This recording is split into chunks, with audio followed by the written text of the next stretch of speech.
Well, I'm an idiot. We recorded our fifth Fallout session, and somehow I didn't label the audio of it correctly, so about 5 hours of gameplay went bye-bye.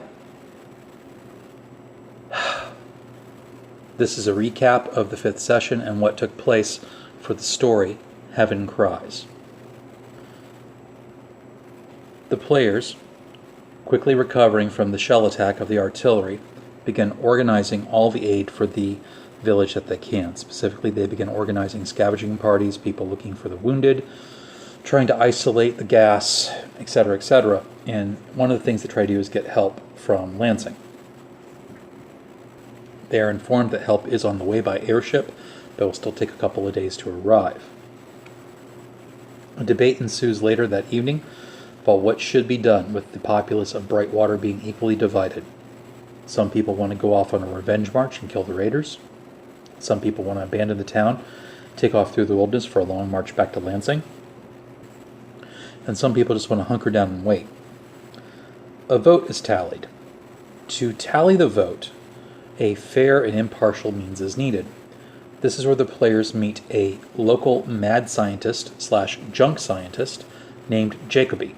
When Jacoby appears, he is wearing some weird kind of hat that has a Hanukkiot on it, with every light bulb being a different light color, flashing in sequence. He has wild frizzy hair, big thick glasses, and appears with what he considers to be one of his masterpieces, a device that can accurately tally results, a computator, which turns out to be a typewriter with some repairs.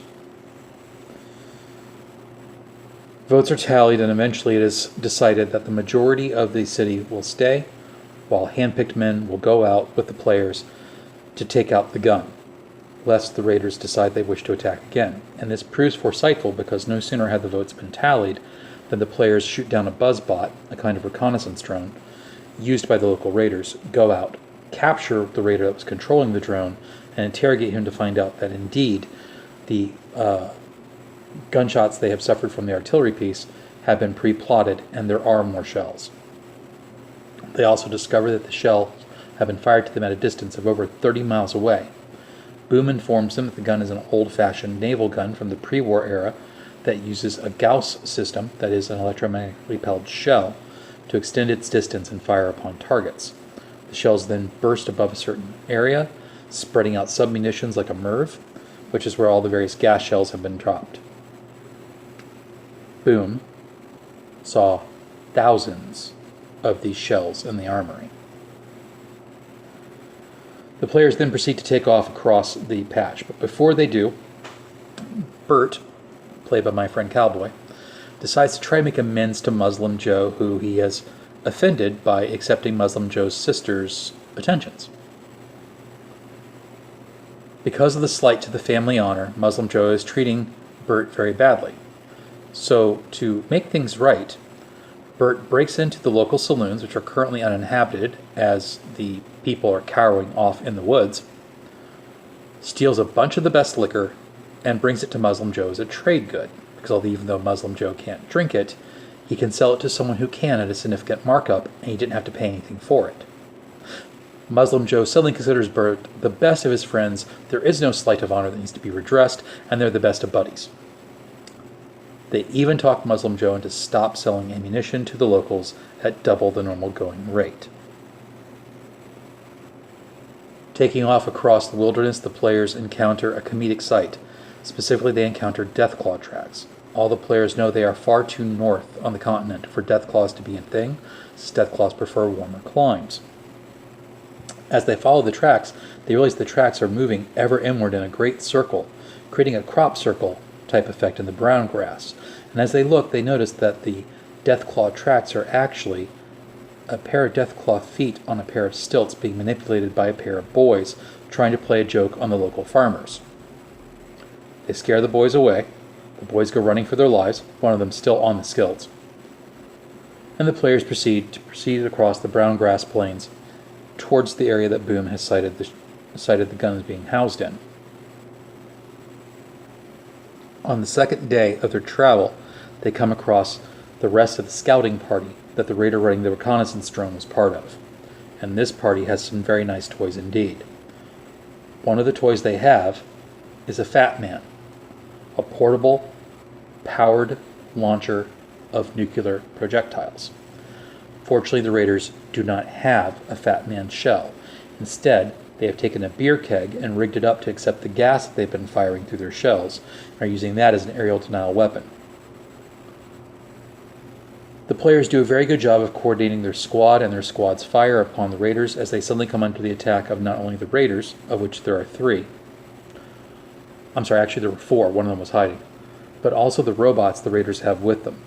The raiders have 2 robots of my personal invention. One's called a Sniper Bot, which is a insectoid-looking like robot that has both legs and hover jets.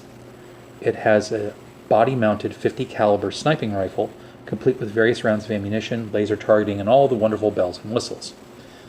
The price the robot has paid, however, is that it's not very heavily armored to accommodate its movement, and it's also only got so much ammunition.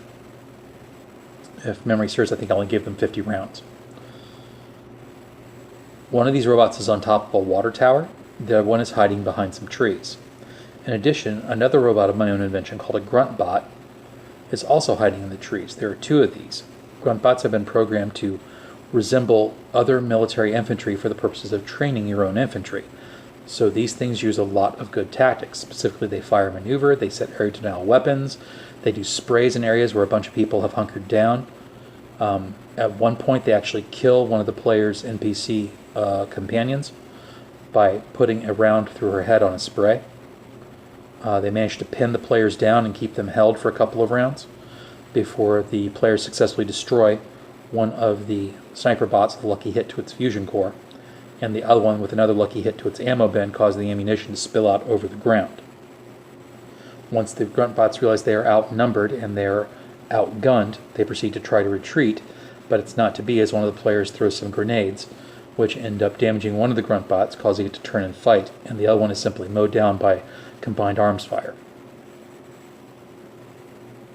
Off in the distance behind the hill where this is happening, the players see a smoking crater, and they come across what it looks like a large smoking rod of metal standing upright in the ground. And this rod of metal, being about 10 feet above the ground and only about a foot thick, is radioactive.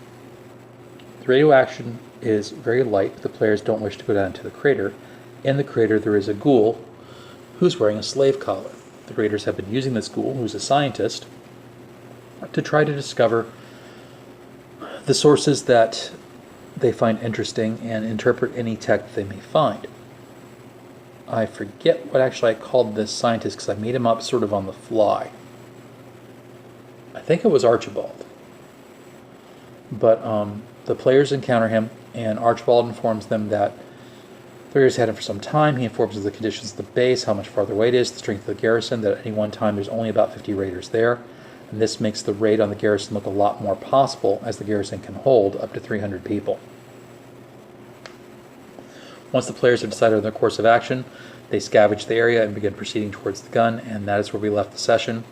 We are going to finish up in our next episode of Heaven Cries with probably an infiltration story upon the gun, and after that we proceed back to the city.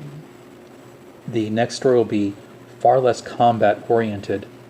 That is the story after Heaven's Cries, and we'll deal a lot more with the players having given me goals they want for the town of Brightwater, specifically how they want to influence it. Bert is thinking of running for mayor, as he is not very pleased with the current deputy mayor, Horace Garvey, who is running the town. The priest, Father Santiago, played by Kelso, is looking to take over the town parish because the town priest has died.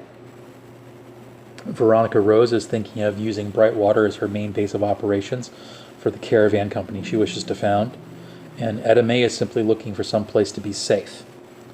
And Brightwater now, the citizens having a bit more of a positive reaction to her as she was caring for wounds and caring for animals, seem a little bit more prone to accept her than some of the people on the trail.